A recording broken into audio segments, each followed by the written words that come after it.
Hello, everybody. Welcome to Gcast 66. It's been about 3-ish months since we've had an episode, and I don't really remember much about the last episode. But we have a lot to talk about tonight, or some of us do, anyways. The Metal Gear Solid game was released. Some other stuff's happening. Joel. Sarge, Joel, why don't you take it away?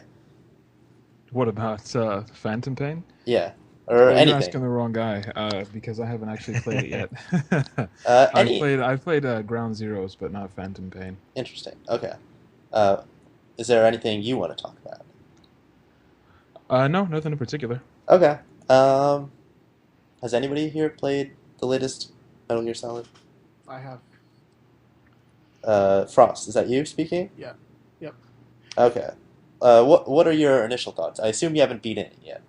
No, actually, I'm only 3 hours in, Okay. and 2.5 of those is an intro that's some mix of like cinematic exposition with, quick time events Mhm. and little scattered points where you can actually control things meaningfully, and that's Mhm. but it's actually okay. Usually I hate that. Here it works really well because the story is so riveting. Like what's going on is like Mm. I have no clue what's going on, but I love it. And there's something that happens too in the game that's like the biggest troll I've ever seen. Like it makes no sense. You'll see it when you play it. I have no idea what they were thinking or what this is about, if this is for later or what, Are but you speaking about something that you've seen during your gameplay, or that you yeah. had spoiled for you outside of the game? No, it's something that happens early on in the game, like in the first 20 minutes. Interesting. Yeah, it's like it's. I can't even. I couldn't. We'll leave it. But anyway, Okay. and now the actual game, like the gameplay, so far has actually been pretty good. It's pretty smooth. Apparently, I haven't played the previous games in the series really, but apparently the mechanics have been updated quite a lot. It's more. Have you gotten It's to more like the on par with. first open world area? Because I hear that's where Yeah. really the gameplay comes together. Yeah, so you go to Afghanistan first, Right. and so the first thing you do is you take out a couple of forts, however you want to do it. If you want to do it stealth, obviously you can do that. But you have limited scarce ammo and stuff with at the beginning for in terms of the stealth darts the darts you can use. Hmm. You only get like I don't know 20 of them or something. So and you have to the funny thing is you have to hit them multiple times. Like you can't just hit them with one. It's like they're elephants or something. You have to hit them with 20. You should And be able and to take them out with one shot if you get them in the head. if you get them in the head, you can get them. Yeah, you can. Yeah, but some like I was getting used to the aiming, so I think I just wasn't realizing that until later. So I ran out of darts and accidentally when you run out of darts, you start shooting live ammo. So and when that happened, everyone was alerted, so that messed up my stealth playthrough. So I ended up having to just shoot everyone, which actually functions quite well. Hmm. I was surprised almost. Well, I played Ground Zeroes and it played well there, but I was surprised that actually in Metal Gear Solid 5 as a whole, the shooting is quite competent. Yeah, But it seems like they've overhauled pretty much most of the gameplay systems since the Metal Gear Solid 4. seems so, and of course with the horse too. I was worried about the horse because horse can be done really well. Most of the time, it's not done well. Mm. Here, it's on par with Witcher 3 and Red Dead Redemption. Mm. But only here, it's really cool because there's one thing you guys have probably seen it, but you can actually hide by like kind of rolling Onto the side of the horse? onto the side of the horse. It's a really kind of neat touch. There's all kinds of little neat things in there that they put. There's a really if there's anything that I would describe this game as so far as detail. Hmm. So many little details that really proves that it's all in the details that makes a game special. And I'm hoping it continues on this path. It's just getting started. I mean, it's a gameplay system is very layered. There's lots of different systems happening, and you're really running your own military-industrial complex. Like you're kidnapping recruits, and doing R&D. You're conserving animals. You're mean, there's all kinds of stuff. So, no, it's been a lot of fun. I know Stealth spent like 78 hours on his initial playthrough, so we'll see what he thinks of it overall. But Who's that? Stealth. Oh, he's beaten it. Yeah, he beat it 78 hours. Yeah, that's pretty Which insane. Yeah, I don't That's know a how long he. playthrough. Yeah, that's like, I mean, you wouldn't see me for days. I mean, he really went to it. Yep. I mean, he was definitely looking forward to it. Probably the most on the forum, I would say. He seems to be the biggest fan. Mhm. Him and Ken. And then Ken's threatened to punch a few people over it, so I think he's a fan. But no, anyway, so far, good impressions. I don't know what I think of it overall, but so far, so good. It's pretty awesome. So, I've not played a Metal Gear Solid game, but I've been keeping up with this game pretty much since E3 2015, where it had an amazing trailer, and I pretty much spoiled myself on the entire game, so I know pretty much everything that happens, and I still want to play it, but I'm definitely going to go. What I'll probably do is pick up the MGS2 and 3 HD collection for PS3, play through that, get MGS4, play through that. Peace Walker is included in the HD collection, I think, or you can get it on PS3 somehow. Play through that, and then... There's another collection, right? There's the Legacy collection, which has 4 in it. Interesting. Okay. Like $40 you can get it, I think. Yeah. That's pretty awesome. Yeah. So There's I definitely... 8 games, so get that one. It's better value. I definitely want to jump into the series fairly soon. Yeah. But yeah, the game story is pretty out there. I know. Yeah, it's about the most convoluted, self-serious thing ever. Really, it kind of needs all the absurd little touches that it has. Otherwise, it would just be too much. It sounds like they actively tried to cut down on that in MGS5. There's a lot of...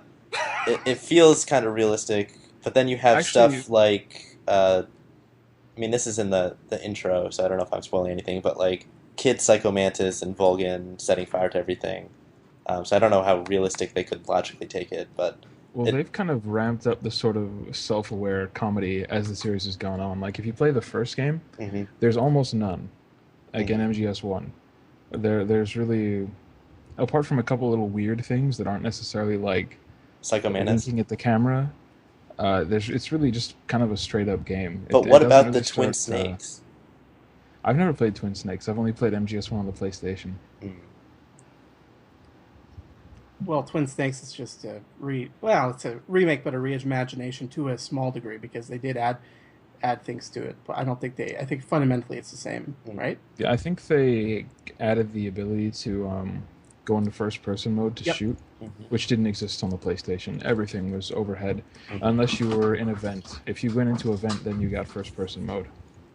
I heard that the first-person mode in Twin Snakes kind of broke the game. It would make it really easy. I mean, because the game was kind of designed around the sort of top-down radar mechanic that you play with on the PlayStation. So having a sort of binocular view that you would get if you could go into first-person whenever would make it a lot easier. Like, I can imagine how it would make certain boss battles in the game, especially the one against Sniper Wolf, and also probably the final fight against Vulcan Raven. It would make them a lot easier. Interesting. So you've played most of the series then? Yeah, I've played 1, 2, and 4 in their entirety, and part of 3. Interesting. A lot of people think 3 is the best one. It's actually my least favorite. There's also those people. Yeah, 1 is definitely my favorite, and 2 and 4 are really close. I don't know which one I like better. Then you have the Snake Eater contingent. I mean, not Snake Eater, but Peace Walker contingent.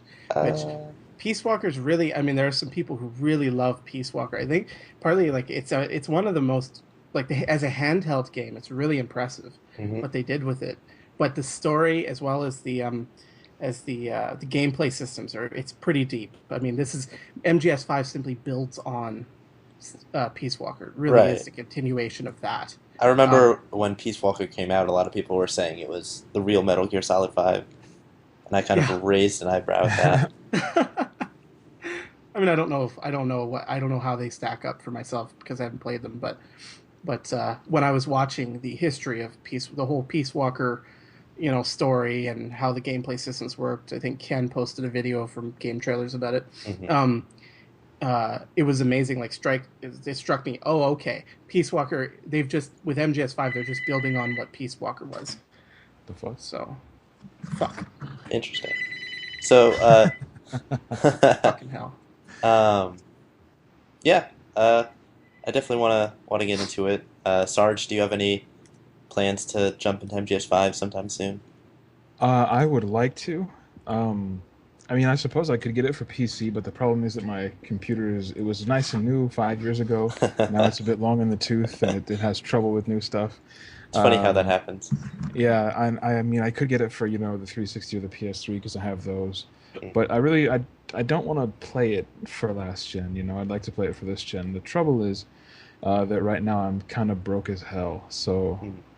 I can't really afford to buy a new console Yeah, I can't really justify at this a new particular system. point in time, and I would actually sort of like to now. I think enough stuff has come out that it's actually worth the trouble to spend the money to get one, which Mhm. hasn't been the case up until pretty recently. Yeah, and then Fallout 4 is coming out sometime later this year, so Yeah. Yeah, I've never been as big into Fallout as I have Elder Scrolls, but 4 could be good. Who knows? mm, I don't know. We'll see. we'll see.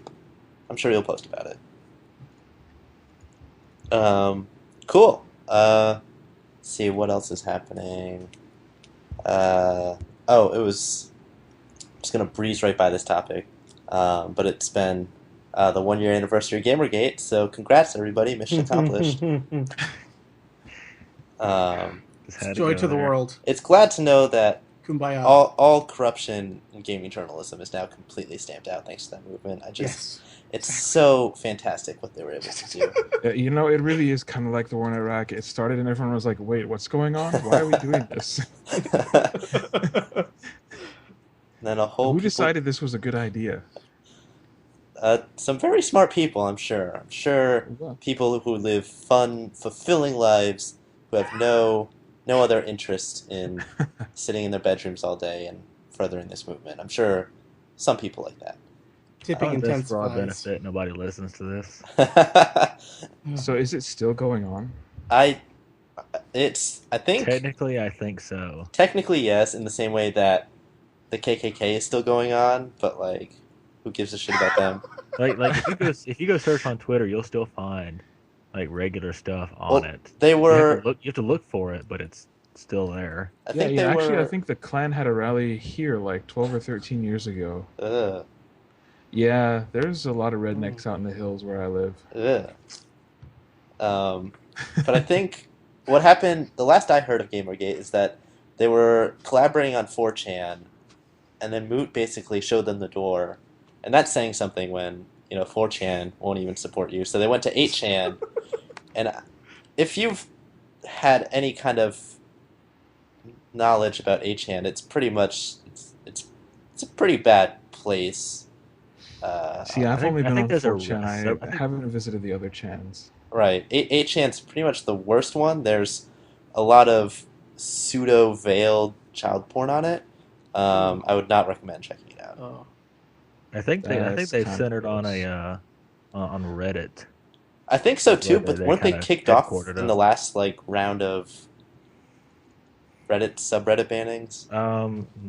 No, and released from the articles when Reddit was going through its upheaval and Mhm. CEO changes a while back. All the articles pulled out some of the worst, which if you're gonna clean up Reddit, definitely need to go before Mhm. this Gamergate group Yeah, goes. yeah, definitely. But- I saw some of those. They were not. Yeah, it's like we're gonna be a legitimate company and make money, but we're also gonna let these groups exist. We're just gonna pretend they don't, and we're just not gonna acknowledge them. Mhm. But I We're gonna- remember, we're gonna wasn't there approve a big old controversy because they deleted some subreddits that were essentially devoted to hating people, basically? yeah, they dropped one that was that was supposed to be a fat shaming group, I think, and there might have been a few others. I can't remember all the details right now. A couple but- of them were really racially based, I think. Oh. Okay. Yeah, there's So some how really does a fat shaming subreddit like? Is it just a bunch of people who aren't fat sitting around talking about a bunch of people who aren't there to hear them talk about stuff? Like, what's the point? I think so. I'm not exactly sure. I'm not much of a redditor. I was somewhat amused that the site was on the verge of imploding. I did hear in the news because it actually did make some pretty major news outlets that they replaced the CEO they had, which was actually some woman who had been involved in a discrimination suit previously and lost, and then Yeah, she got fired and replaced by somebody else. And it really turns out that she didn't have a whole lot to do with the new direction. It was sort of already in place before she started. Yeah. she was set up to take that fall. Is what it was looking like of That's course, after they fired her. And then I that's looked. pretty lame. One of the senior Reddit people came out and said that she was actually holding, like, basically striving for like the whole free speech aspect, and that's why before these subreddits used to be able to continue, and then once she's gone, that the upper management just like took an axe to everything. So it's kind of like be careful what you ask for kind of thing. Hmm. Anyways, that's quite the tangent. Angry I'm people on the sure internet. Gamergate seems right at home on Reddit. That's pretty much Oh, all yeah. I'll say about that. So does it neckbeards versus Tumblerinas? Something like that. I will say this: they are probably the most defensive group of people I've ever seen on the internet. It's Like pretty amazing. they seem to have a psychic power that whenever anybody mentions them, they flock there with 2-page diatribes about why they're the good guys. Hey, I welcome the traffic to G Forum. Oh yeah. Shit, did I say G Forum? You did. We're PG. Uh-oh. Hashtag PG. Time to go back in and edit it after. yeah, that's not gonna make the final cut. Well, was to me what struck me as the ironic thing about Gamergate was it was basically we reserve the right to be assholes. Why are you all so sensitive? And then anytime anyone would criticize them, they would cry. Yeah, Like this was the thing about it that was like, and this is not everyone. I know that there's different factions here. Whatever, I don't care. But I mean, this was a lot of people were like, we want to be able to be assholes without beyond reproach. You know what I mean? hmm It's like, and I just think that's bullshit. They should just admit that they're very sensitive. the biggest complainers are always those that can't take criticism themselves. Sure. Anyways, so yeah, 1 year, happy birthday, Gamergate. Fuck everybody involved in that. Kumbaya. Kumbaya, yes. Let's I all think go you along. pissed off at least 2 people on the forums. Uh-oh. That's I've never been very uh, uh, opaque about how I feel about things. So, It is true. whatever. Well, the Gamergate thread was quite the war. Quite the fun roller coaster. Oh yeah. Cool. So, what else is happening? Six has been streaming Mario games in honor of Super Mario Maker coming out. The Right. game looks fun, but not for, I think it's $50. And it's regular retail. Oh, 60? Yeah, there's a I will say I don't know. You may have to edit this out of the final cut. There's a Prime discount for $10 that you see when you put it in your cart. That's still Is it kind of high 75 for in me. Canada? I don't know. Canadians are lame. Except Whoa! okay, I have one friend who's like half Canadian because she's going to school there. She's not lame, but Frost isn't lame. No comments on that. All right, you made an I don't enemy know him. today. I don't know him well enough to make a verdict on that either way. Wow. Assuming the worst of people. Can't believe I you. know. It's almost like I'm on the internet a lot. Yeah, I probably nobody here is going to get that game, I assume. But I don't I think have it pre-ordered. you have it pre-ordered. Wow. I am beyond hyped for that game. Oh my gosh. Wow. Like, I don't get psyched up about stuff. I am ready for that game. I want to see a lot of levels coming from you then. I will be starting Friday as soon as the indetermined male person brings it here. Well, I'm looking forward to seeing what you do. and having a nice cachet of Malice-made levels when I start the game probably a year from now. Well, I'm sure they'll still be around. You know what really should have gotten a Wii U release? WarioWare DIY. That game was fun. I think I missed that one. Oh, it was so much fun. I loved the sharing system was like way beyond what the DS had any right to have. And yeah, it was just so much fun making your own micro games and sharing them with people. It was like bite-sized. It was like you'd make a single French fry, and then other people would make French fries, and you'd all put it in the McDonald's French fry holder, and it was delicious, salty goodness. That's the only metaphor I can come up with. But yeah, I won't touch that one. When did we start talking about McDonald's? When I started talking about how good WarioWare DIY is. Oh. I completely missed it. Well, I suppose Wario does look like he spends a fair bit of time at McDonald's. Yeah, I love that game. That game needs a sequel. I have a Wii U, right? Like, I don't own it, but it's my brother's. But like, I have it here, but I don't have anywhere to like set it up because my TV broke a while back, and I only have my computer monitor, but I have my PlayStation 3 set up, so I'll have to unplug my PlayStation 3, put the Wii U there, and I have to get a game for it, but I haven't had the money to get a game for it, so it's still in the box. But you're not going to do that because you still have to finish The Last of Us. Oh no. Yeah, well, so do I. I got like stuck somewhere again, and I just it's a highly stressful situation. That whole game seems very stressful. It is. Yep, it's generally pretty intense. Kind of reminds me of The Evil Within, which I've also haven't played, but I'm getting back into. Love that game. You gotta play all the DLC too. I do. I have the season pass. I bought the season pass before the game came out, and I still haven't played. I still haven't beaten it. Mm-hmm. But I will. I will before October, and then maybe for the Halloween Horathon this year, I'll play through the DLC. Nice. I think there's 3 bits of DLC. Something like that. You play as the woman, as the Joseph Gordon-Levitt look-alike, and as the Keeper. And the Keeper, I'm really interested in playing as. He's the safe head enemy type. For those who haven't played Evil Within, so basically you're playing through as the antagonist, and I want to see, like, the Keeper has no role in the story really that I can see, no lines, no voice actor, so it's like, how do you play as this guy? I'll see. Anyways, but Frost, did you beat that game? No, I own it, but like the other 400 or 500 PC games I own. It has not been touched. I am redeeming myself though, because Ground Zeroes I did in like one day, and then I'm gonna go all the way through Metal Gear Solid 5. I've changed. Well, I mean, Ground Zeroes isn't really that big of an accomplishment since you can beat it in like half an hour, right? Okay. Yeah, if you take your time, it takes about an hour. But if you don't, I spent 3 hours on it. Oh. You could spend 10 hours on that game. Like I'm not gonna go Ken on you here, but I mean, 'cause some people are saying it was 50 hours. Game is 50 hours long for being fair.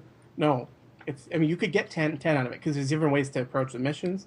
Mm-hmm. You got the side ops. There's a different way to approach the core mission. Mm-hmm.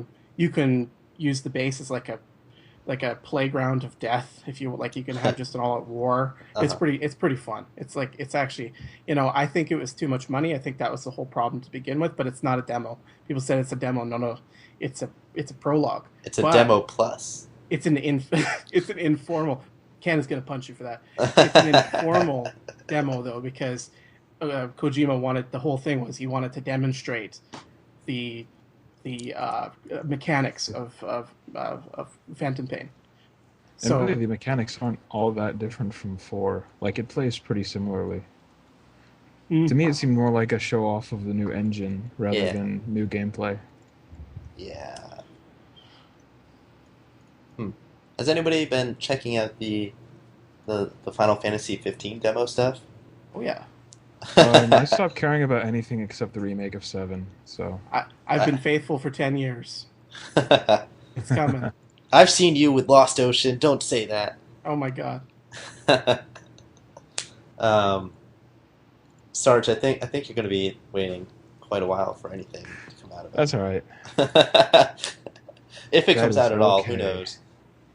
It's like they're only remaking one of my favorite games, like top 2 favorite games ever. So I'll be as patient as I need to be to make sure they do it right.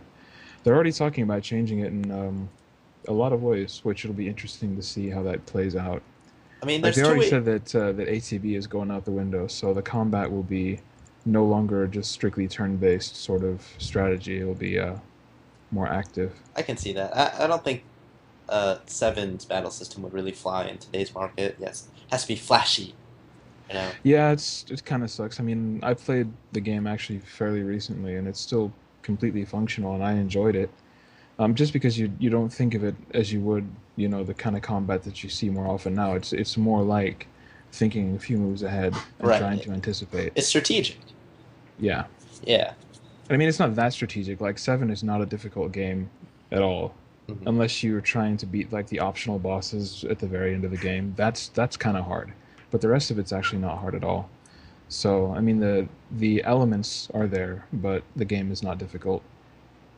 Well, in most RPGs, can't you just grind? You know, just Yeah, but you don't really need to in 7, except for like one area, maybe. Like you can still kind of Mhm. risk it and try it out, and you might pass, maybe, or you can grind like 6 levels and then just beat it really easy. But apart from that, there's no need to grind. Like you can beat the game, at level like 60. You don't need to go up into the 90s or anything like that. interesting. I don't think that there were any real combat scenarios where you even needed to be that high. I think they were just there for people that wanted to get to level 99 and say they did. Yeah, just if you wanted to be the optional bosses at the end. You didn't That's even pretty need to be that much- high for either of the weapons. Well, you would end up being that high because you needed to master some of the materia for it. Yeah, that is true. So I mean, you would get the levels sort of incidentally. That's on Steam, right? Yeah. Yes. I should check that out sometime. I will say I haven't played 7 on Steam, but 8 is more than functional on Steam. 7 is perfectly fine on Steam. Works I great. I played the PC version of 7 like when that came out. When you had to play on However the numpad. Yeah, like the entire game is mapped to the numpad. Yeah, it Oh, sucks. You get used to it surprisingly quickly. Like it's not as bad as you think. That doesn't sound like something I'd want to get used to, though. Like it even Yeah. came with a little cardboard overlay that sat over the numpad and told you what all the buttons did. Sounds like fun times. I didn't like They it very actu- much because I had played it on controller first, and then I went to a friend of mine's house who had it on PC, and I tried to like use the arrow keys, and he's like, "No, you have to use this thing over here." Yeah. And I was like, "The only people who ever use this thing are people who type numbers in offices all day. What the fuck am I gonna do with this?"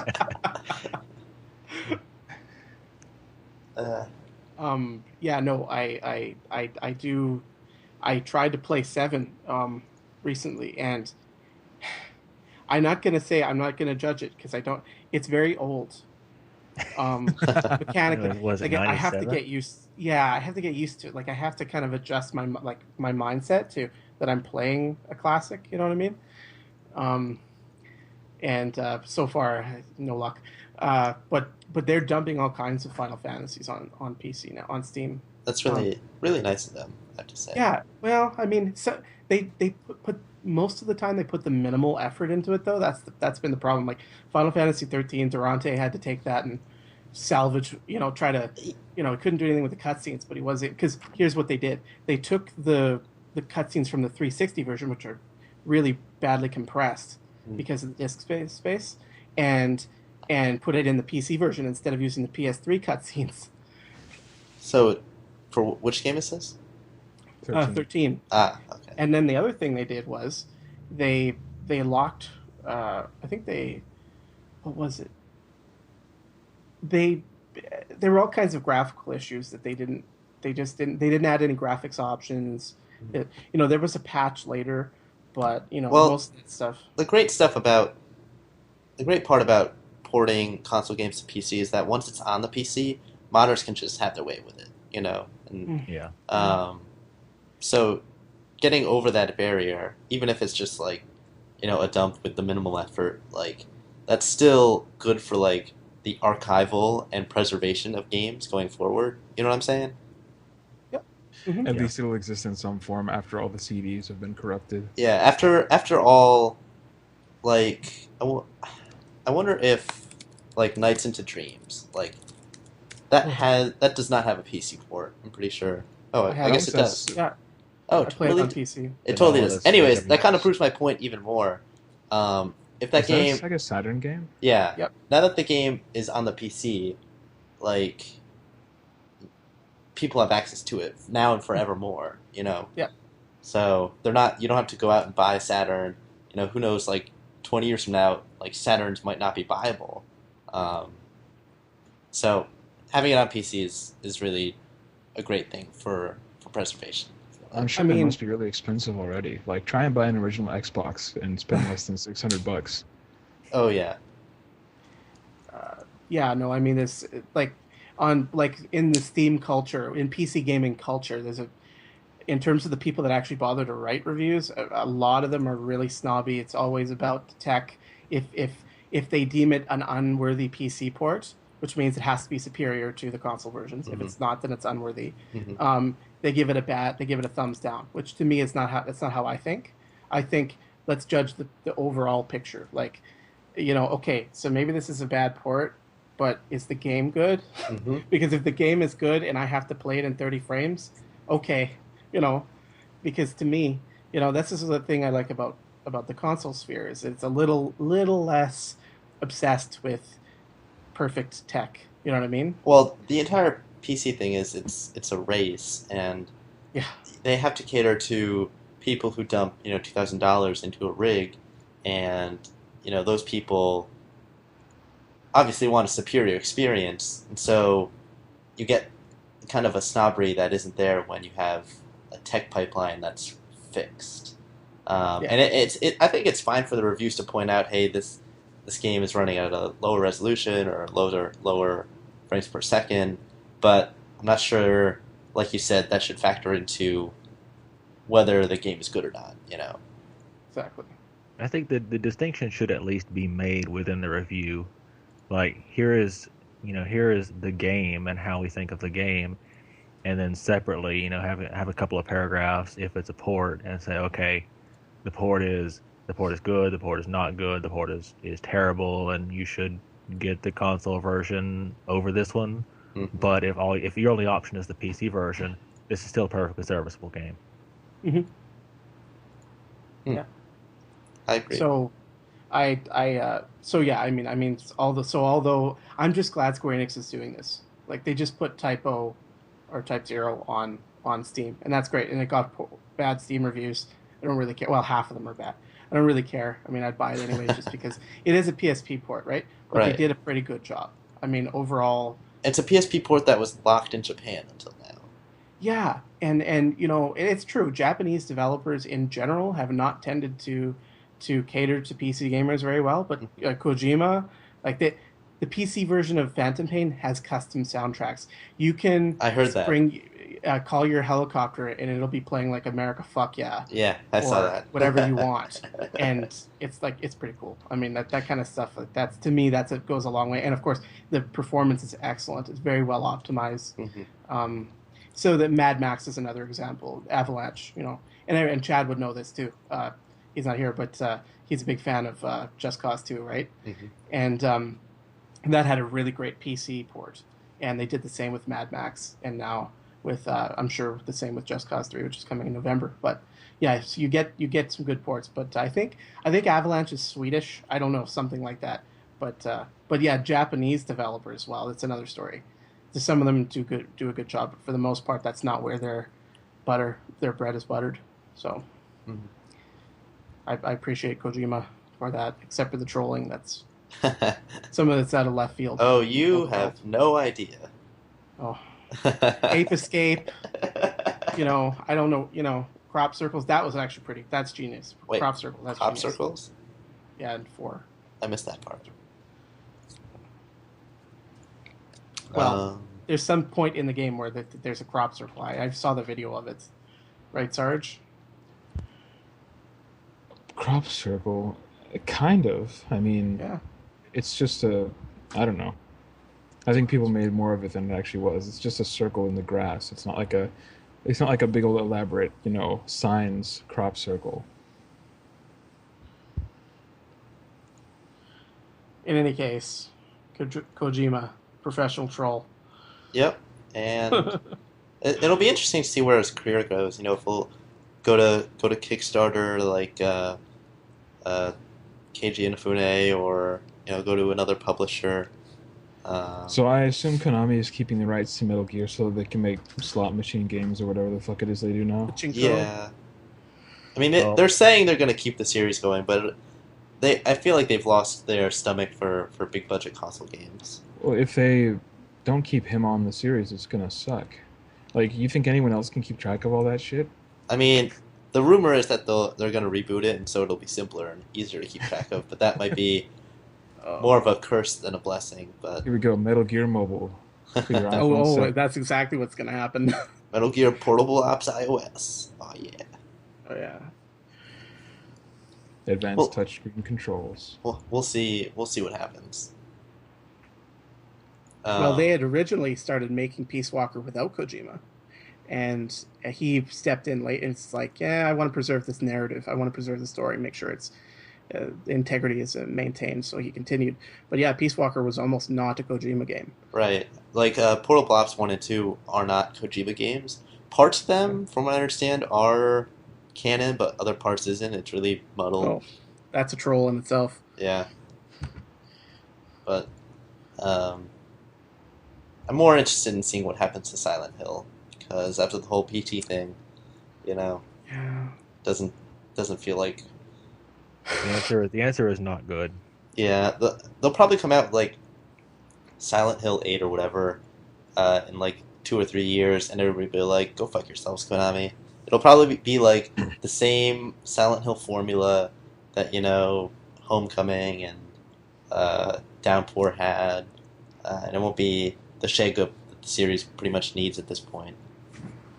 I don't understand how they decided to drop that project. It didn't seem like it was going to be that expensive either, unless Del Toro was asking for big bucks. You've got Guillermo del Taco. Like, why would you not? Because he knows what the hell he's doing. Well, he's out of the game industry. He said he's done after now 2 of his projects have been canceled. Well, that's okay. He's gonna go make Pacific Rim 2, so I'm okay Yeah. with that. Yep. that is cool. I'm interested in seeing what's his new movie, Crimson Tide. When does that come out? Crimson Tide. Probably late this year, I think. Yeah, I think it's this year. Interested in seeing Let's it. see. It's got Loki in it.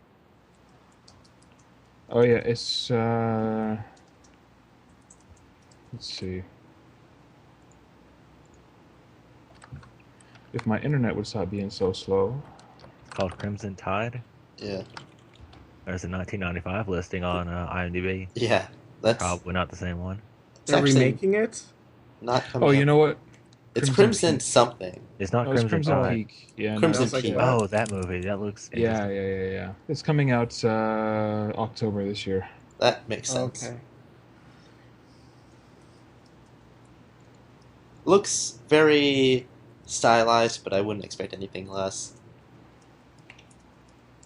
Well, that's kind of what he does. Yeah. I mean, what was the Orphanage movie? He did that, right?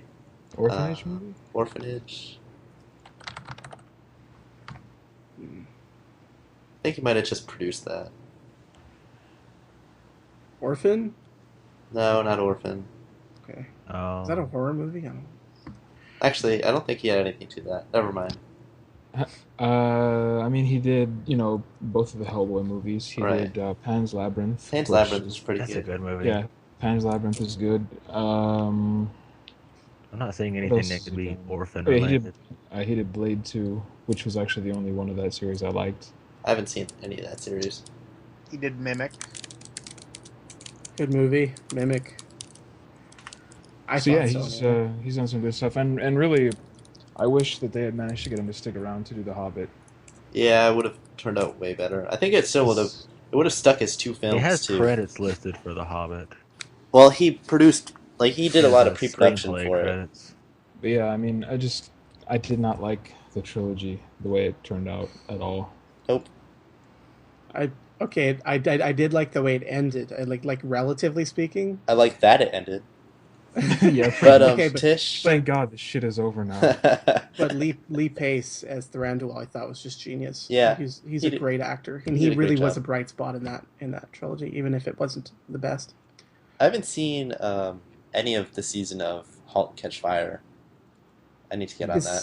Is that his show? Yeah, Okay. What channel? It's season of what? AMC. I'm pretty sure. Okay. I haven't heard much about it since the premiere, which usually means it's in trouble. So, I don't know. But yeah, if you watched Pan's Labyrinth, it does like a really good job of blending the sort of fairy tale with the serious. Mm-hmm. And that was something that I thought would have been well suited to The Hobbit because it's more of a kid's story. Mm-hmm. And with what we got, it was just like, well, okay, we're going to be serious for 5 minutes, and we're going to have some slapstick out of nowhere. Yep. And then we're going to have lots of CG everything, like literally every goddamn thing is going to be CGI. It was a complete cartoon. And I just was, as it went on, I was like, I hated the first movie. The second movie I thought was like, well, Smaug was good, everything else sucked. Then the third movie I was like, Thranduil's alright, everything else still sucks. Yeah. Yeah, the favorite part of the last one, which is the only one I've seen, was definitely the whole Gandalf capture rescue scene, which is totally not in the books at all. So So there's a lot of stuff in those movies that's not in the book. That's the only way they were able to stretch it out to 3 movies. yeah, Like, if they had actually... Well, they couldn't really stick to the book entirely because it would just be, like, really short Mhm. and not all that interesting. Because it's basically an endless series of... They go out somewhere, Gandalf leaves because he had something to take care of. Mhm. The dwarves completely fuck everything up and they almost die. And Gandalf saves them. And that happens, like, 4 times. And then they get to the end of the story. Mhm. My issue with the whole thing, I mean, there's a few things, but mainly like the fact that they Peter Jackson completely failed to blend to reconcile the slapstick humor with the dark tone, and then also they shouldn't have broken up the Smaug battle. It should have just been done. I And then- kind of disagree with that. I think it Huh. was as decent as a cliffhanger as they Well, could have done. the thing is that they But it's not a spend the cliffhanger. Everyone whole knows what second happens. movie building Not him up. everybody. And then they get to him, and it's like, okay, we got Smaug. All right, he's a big, badass dude. All right, he's going to attack Lake Town. Here it goes. Movie 3. It's gonna. Oh, and he's dead in 5 minutes. Yeah, Yeah, that's it's the like- problem. So there's that, and then there was also like, yeah, I mean, it is true that they changed stuff like Legolas would not have been there, right? He would have probably known what was going on and maybe been around a little bit, but he wasn't in the book. Right. And then also, funny enough, this is a small complaint, but trying to think, like, if you've just, like, I had watched, like, I think when I watched the part 3, I had just watched the trilogy again, of Lord of the Rings, Mhm. and there's young Legolas, and then, like, older Legolas, like, he's that was some time ago, right? And so now you're looking at him, and he's, like, he looks way older now, right? Right. But he's playing somebody yeah. who's younger. Yeah. Well, he was 18, I think, when he Wow. did Lord of the Rings because they started filming in like 1999. Yeah. And so you're then right. they start doing The Hobbit, and he's like 30. Yeah, if So you don't obviously watch it back he's to not gonna back, look the it's same. fine. But otherwise, I mean, it's that's pretty you know, jarring. That's it's a gonna small happen. thing. Like if they tried to bring Viggo Mortensen back for a cameo, I mean, he was already middle aged when they did Lord of the Rings. Hmm. You're like, yep, he's a young version of himself. Well, He's he'd be, playing like, 20-year-old Viggo. 10 years old. In He He was The Hobbit. like that he'd be in young. his 20s, I think. He was 24, it looks like, for the first movie. Probably 23 during filming. We're talking about like Okay. in universe. I think. Yeah, Arag- Aragorn was in his 20s during The Hobbit. I don't think so. I think I heard he was like 10 years old or something. Maybe I think in the movies they changed it. He was like in his 80s during the Lord of the Rings, Yeah. and The Hobbit happened like 60 years before that, so he would have been in his 20s, I think. Okay. That's that whole exchange was really dumb though. and unnecessary. But no, I just think Lee Pace, like, he just made it for me. Like, but I didn't really the second part I didn't like it very much. I'm gonna have to watch it again, but I didn't like it very much. But I loved Lee Pace in that and as Thranduil, and then in part 3 he really shines. And even if overall they weren't that well made, maybe they should have gone first and then Lord of the Rings after that. I don't know. It I think that there's stuff to be. I think they're worth watching. Put it that way, because there's good stuff in there. I would say they're worth throwing in the trash can. I just don't like. I've heard of I'll throw 2 in the trash can. There's a fan edit that combines all 3 movies and cuts down like all the bullshit. So I'm kind of interested in seeing that. A friend of mine said he was going to do that one after the 3rd movie was over. Well, if nothing else, it'll at least reduce the amount of time you have to spend suffering. I mean, there is, like Frost said, there is good stuff. It's just way too overlong, way too overwrought. Like, all these... Like, I was watching the Red Letter Media review of the last one. And they did... Red Letter Media? I was thinking Plinkett, sorry. Not Plinkett, their other thing, Half in the Bag. And they brought up a good point where, like, at least 3 or 4 characters are like, whoa, during the movie. And it's just like, get over yourselves. This is a fucking kid's book. Like, the war stuff is not going to happen until, like, 60 years after this. So, keep your helmet on. Did anyone, speaking of, like, this is different, but did anyone hear about Star Trek Renegades? No. What?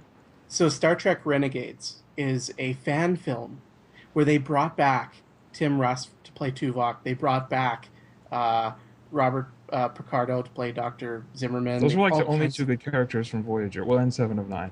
Yeah, they brought back lots of people. I mean, even Edward Furlong's in there, which is new, but I just thought that was interesting. I know, it's like, yeah.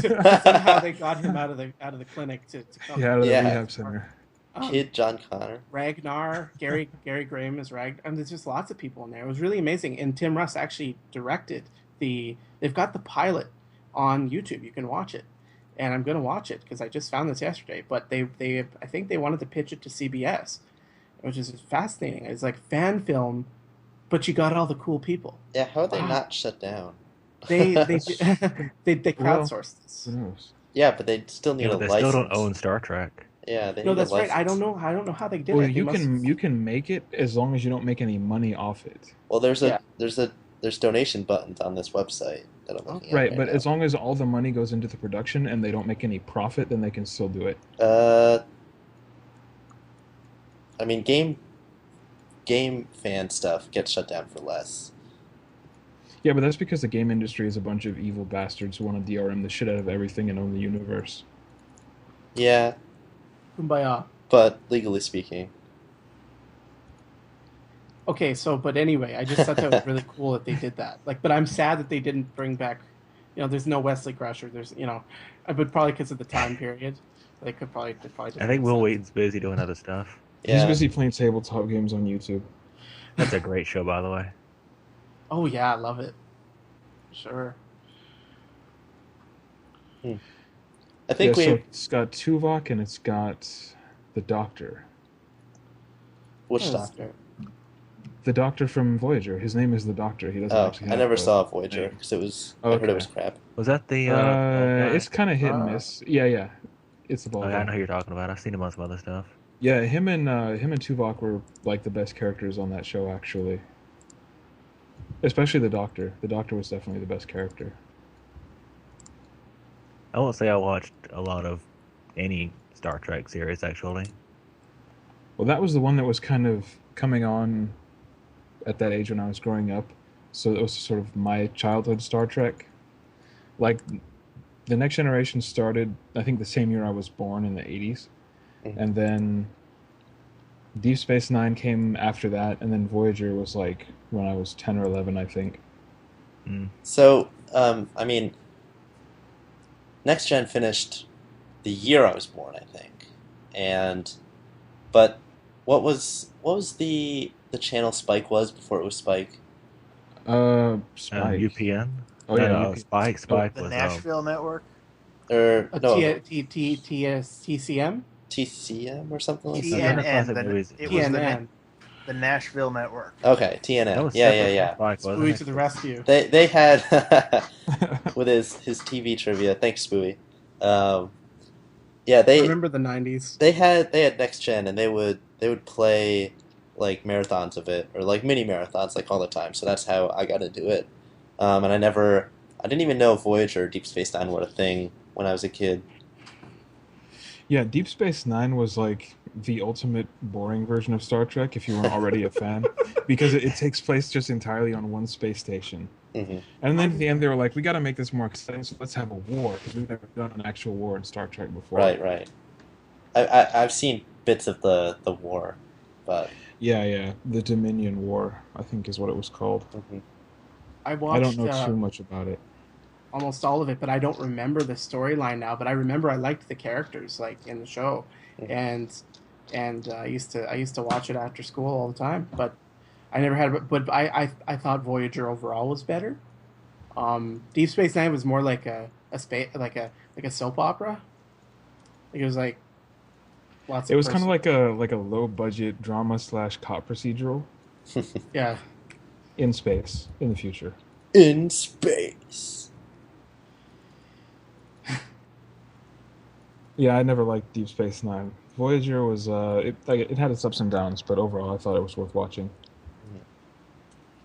Yeah, I need to get into that. That's Voyager and Deep Space Nine are after um, the X-Files in terms of what I need to watch next. Oh yeah. No. Yeah, that's true. The X-Files is still on Netflix, isn't it? Yep. Oh yeah. Yeah. Yeah, I started watching it from the very first episode again a while ago. I've watched like 8 or 9 episodes. Hmm. I have it queued up, but I'm still in the midst of other shows at the moment. Well, I got distracted by watching Sense8. Oh yeah, I heard that was pretty good. Yeah, it takes its time getting going. The first season is, I think, 10 or 12 episodes, Hmm. and it really doesn't get going until like episodes 7 and 8. Like that's when it really starts moving. Can we just say how much Netflix is killing it? Because I Oh, I just finished up Wet Hot American Summer, First Day of Camp, which is Netflix produced, and now all my friends are talking about Narcos, which is Netflix Yeah. produced, and then they after got, that, you know, House You of got Cards, Orange. House of Cards, Dare- Orange is the New House of Black, Cards, Daredevil, Sense8. Daredevil. It's like- Oh my fucking god, how did I forget that one? Longmire is Because- coming back this week. Really? Be excited. Yes. Holy shit! I didn't know that. Which My one? mom's gonna be happy. Longmire. I don't know what that is. Nice.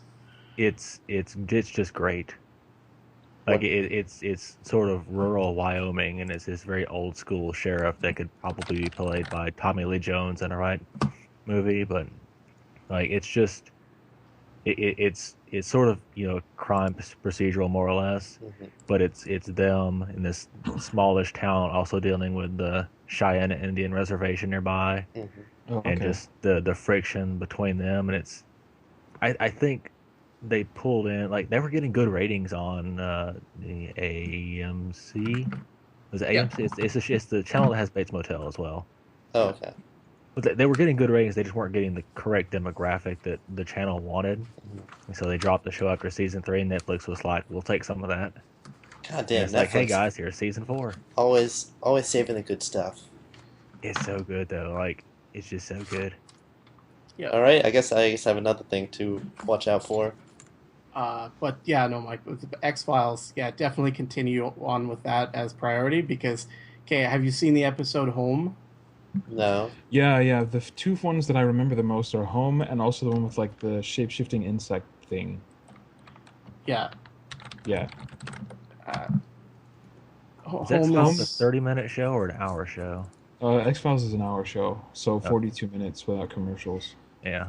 Yeah, so I've been thinking about this week, now that my internet's so good, sorry Sarge, Yeah, of, giving up my cable TV, because the only thing I really, really need it for is NHL. And I think there are various other outlets, legal or possibly illegal, to get that. Well, I gave up cable TV in 2008, and I haven't missed it since. Yeah, this entire week, like my new roommate and I, we've just been like like cranking through like a bunch of Netflix movies that I've had on my list forever, and it's just got me realize like the only thing I really use TVs for is like the occasional Seinfeld episode when I'm bored, or like HBO, but HBO doesn't have anything on right now. And now that they have their own standalone service, it's like doubly why the hell not, you know? Yeah, I got to the point where the only thing I was keeping cable around for was sports. Hmm. Like I watched, the NBA and the NFL during Mhm. the season, but for the rest of the year, I'm not watching anything. Like my TV will just sit off for weeks and weeks and weeks. Hmm. And so it's just get rid of it because it's like $50 for something I barely use. Yeah, So, yeah, and I haven't missed it. It's been easy to let go. Haven't really wanted it back. that's good. Yeah, Yeah, what's that? I actually discontinued my cable 4 months ago, and I would, I mean, I like it, but it wasn't worth the $70. Like, forget it. I would rather. I'll just get. Actually, I'm gonna get. I'm just gonna use over the air. I'm just gonna get a cheap, like $10 TV.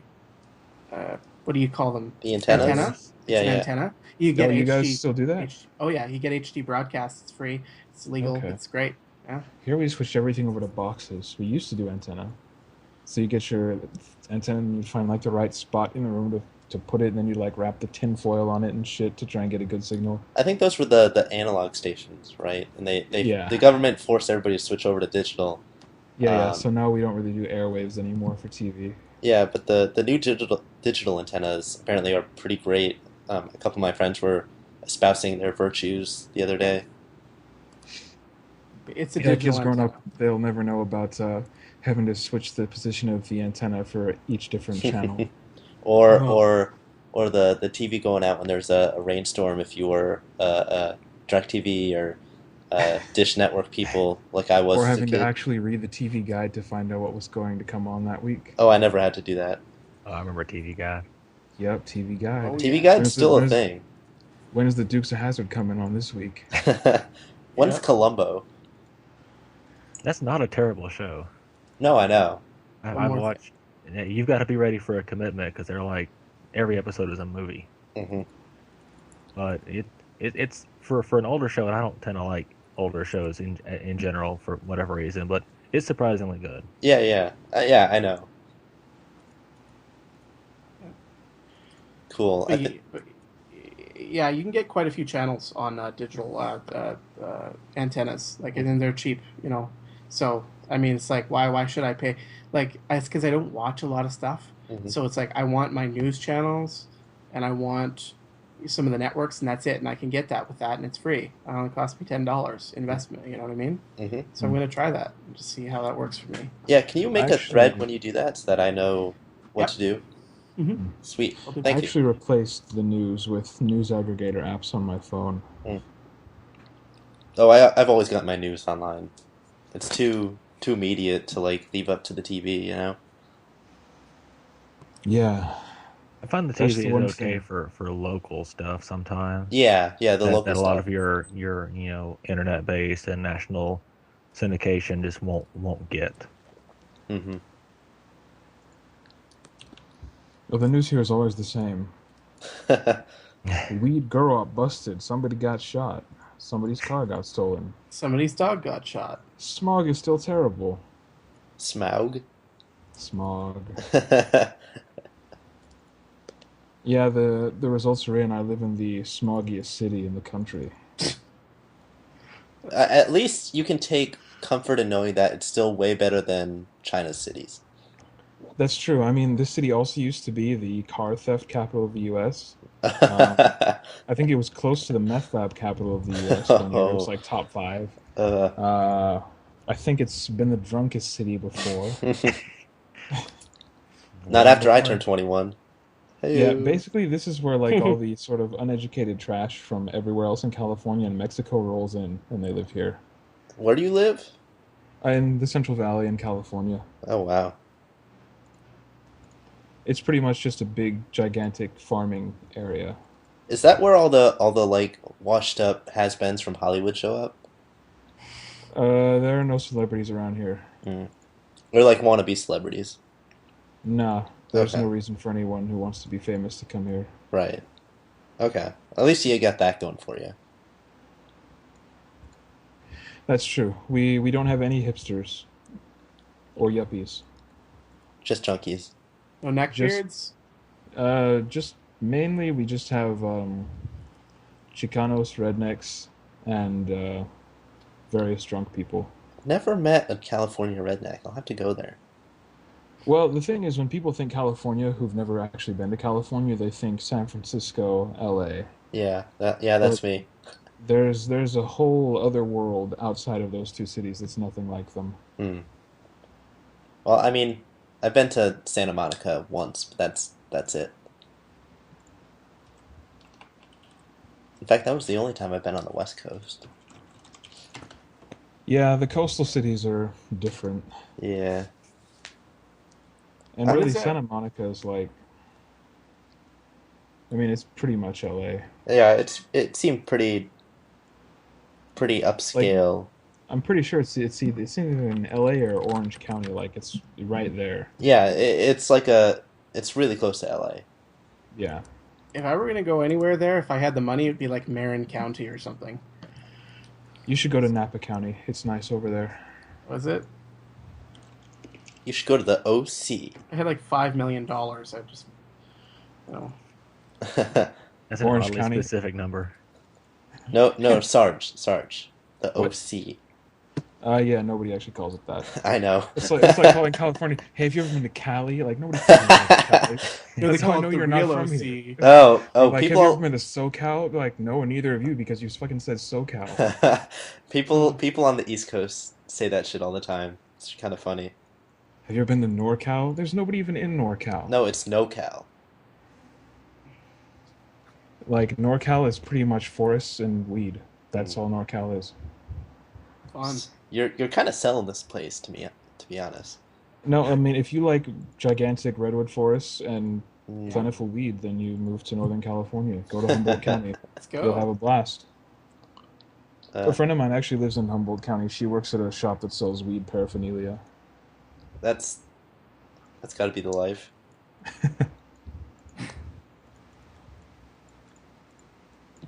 I think we've exhausted all our possible topics tonight. Spooey, you've been surprisingly quiet. Yeah, kind of the opposite of what I expected. In a good way. It's the invasion of the body snatchers. There Yeah, I wasn't picked the much right for me to topic. chime in for. All right, you'll have your day next episode. What have they done with Spooey? What else? It'll be a retro games focused Yes. episode. Yes. Good. Actually, I want to talk about Castlevania 2 on the next episode, so we'll see what goes with that. Okay. Cool. Thank you for everybody for showing up, contributing some interesting topics, and yeah, like the entire last half of this podcast was non-gaming stuff. Like I feel like we should do a spin-off podcast or something. Or we could just make it a variety podcast in general with a focus on games. But a tolerance for going off on tangents about whatever. Sounds pretty much like the website itself. I like it. There you go. We need to plan a banter-tastic topic. Like Like what what? do you mean? Like something in the news we can kind of talk about and toss around. How do you feel about abortion? Maybe possibly disagree on. I agree. Let's talk about abortion. Deal. Let's talk about fun topics like abortion and immigration. Things that people are very civil about. Who do you think will be chosen as the Republican candidate? Heidi Klum, sadly no longer attend. Rosie O'Donnell, fat pig. Whoa. Other terrible things. He's channeling his inner Donald Trump. I get that. Yep. No one should be that rich and have hair that bad. I know. I feel like You know, you modern would think- technology. I think You he's would just at least- taunting everybody. He's like, look what I can do, and you can't do anything about it. It's like I can walk around looking completely ridiculous, and you are still shit compared to me. Oh, jeez. Okay, we're definitely done at this point. Everybody say goodbye. Bye. Bye. Bye. Bye. When I'm with you, it's like I'm dreaming. A moonlit smile on a summer's evening. When I'm with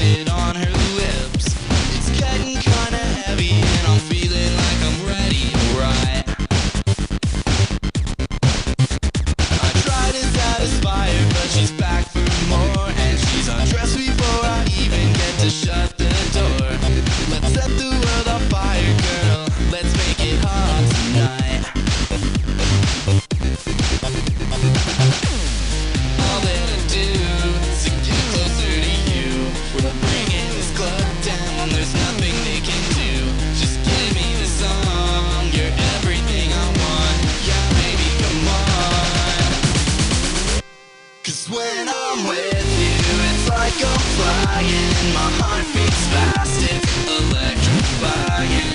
When I see you, I know it's only you and me. And when I'm with you, it's like I'm dreaming. A moonlit smile on a summer's evening. When I'm with you, the world is just still free.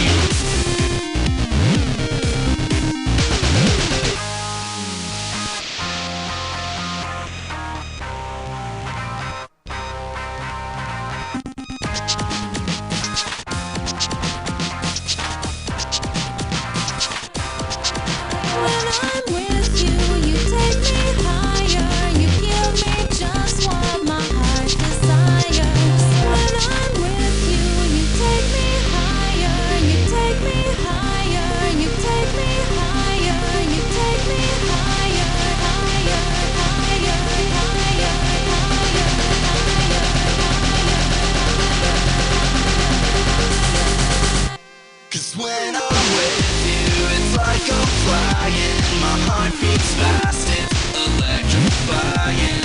When I see you, I know it's only you and me. And when I'm with you, it's like I'm dreaming. A moonlit smile on a summer's evening. When I'm with you, the world is just still free.